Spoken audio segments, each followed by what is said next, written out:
Well, that is if you are to believe this LA Times writer as well as a number of the fan base.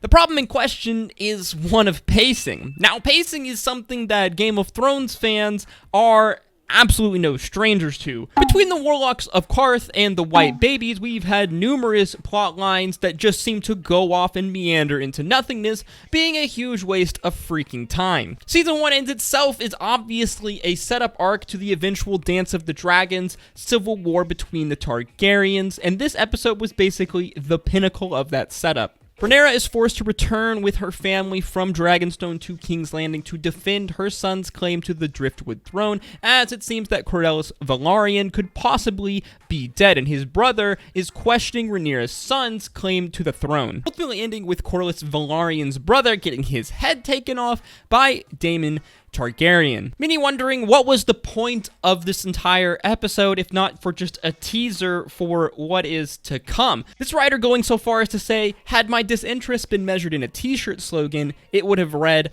I waited all week for House of the Dragon and all I got was this stupid piece of debris.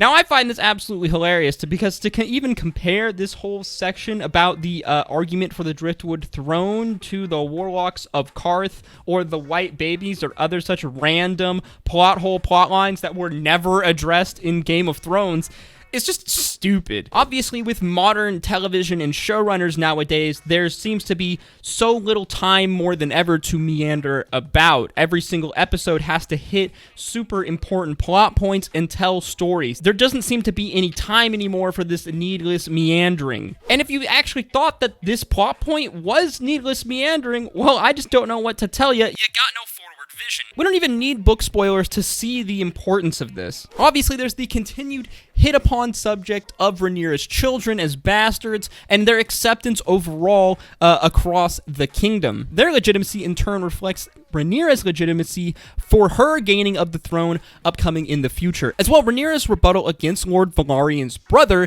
and ultimately Daemon killing the man obviously is going to set further conflict in the future between the descendants of the Velaryons and Rhaenyra's family. If you can't see how some Velaryons might have an issue with one, their lord's brother's head being removed by Daemon Targaryen, or two, possible bastards ruling over them, then I don't know what to tell you. As well, because of the time skip, this episode granted us perspective on events that have happened earlier on in the episode. Now, I know the time skipping around in House of the Dragons is something that is a little bit controversial, but because of the nature of the show and the fact that they only have 9 episodes to set up the Dance of the Dragons, it was an absolute necessity. If anything, I think they've done it extremely well, and why it may have been a bit confusing at times with the time skips really allow us to see the greater picture. We see Alicent and Rhaenyra's relationship from day one and how they've grown. We've seen the relationship between Aemon and Aegon and Luke and Jace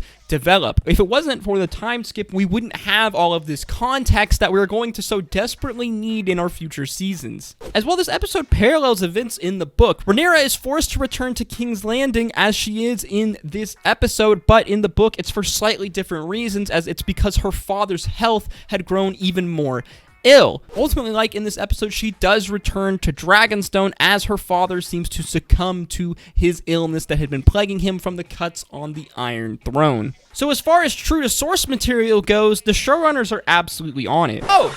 Hello there! Don't worry, we'll get back to the video soon. I just wanted to interrupt to let you all know that this video you're watching right now is brought to you by you. Yes, you, the viewer. You all by watching, liking, subscribing, sharing my content, as well as contributing to support for me on Patreon, as well as direct donation link to make these videos possible. So thank you, and if you'd like to support me in any way, please do so in any such way, even as simply as liking the video and sharing it. Let's send it back to past fraud, shall we? You see, House of the Dragons can use Fire and Blood as more of a roadmap than how traditionally Game of Thrones in the early seasons used the books as basically just straight source material. That's because Fire and Blood is not as rich in its substance as the Game of Thrones book, as the nature of Fire and Blood is that it is a book written within the Game of Thrones universe itself. It in itself is a detailed history of the Targaryens within the world of A Song of Ice and Fire. Because of that, in the absolute long time period that the Dance of the Dragons covers, the showrunners are forced to go from kind of plot point to plot point, roadmap by roadmap, and they get to kind of fill out a lot of the details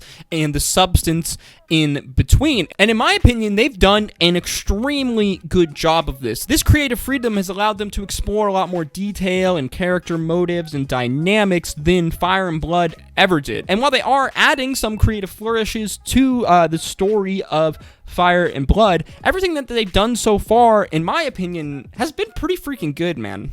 House of the Dragon's pacing issue is merely forced by the fact that it's got a 9-episode run series. I mean, you have 9 episodes, each an hour long, and you have to fit in a whole setup arc for the eventual huge civil war that is going to take place. If anything, I think they've done an absolute miraculous job. And while sometimes it does feel a little bit odd as the time skips kind of catch you off guard, without them, we just wouldn't have enough context to really get invested into these characters. Like we said before, being able to watch young Alicent and Rhaenyra and seeing the plot threads already begin to spread out for what is eventually to come and we are seeing now with them as adults is absolutely amazing. It gets us way more invested and helps us understand the plot dynamics and just what the heck is going on here in this crazy world of a Game of Thrones. So no, I don't think that House of the Dragons has a pacing problem. If anything, I think the fact that they're restraining themselves to 9 episodes in the first season really didn't do themselves a favor, but they've managed to work around this constraint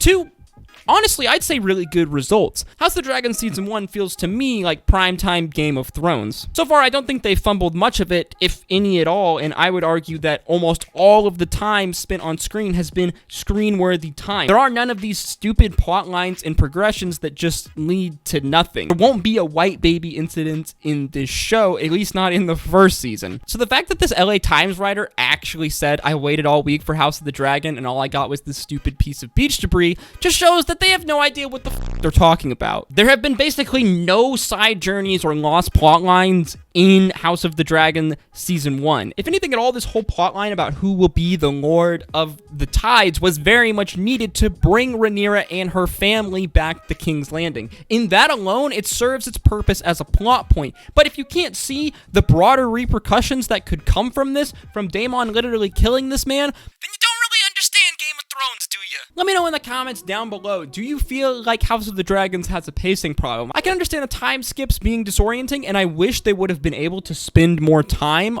on a lot of these younger moments when they were children, but obviously they can't. They only have 9 episodes in the season, and they're forced to cover all of this stuff that's a setup, and so I would argue, in that respect, they're doing really, really well. As always, guys, if you enjoyed the video or you learned something new, make sure you like, comment, and subscribe. Don't forget to peep some of our other House of the Dragons content, as well as our links in the description down below if you want to support me. As always, guys, I hope to see you in the next one. Stay safe out there. Peace, love, adieu.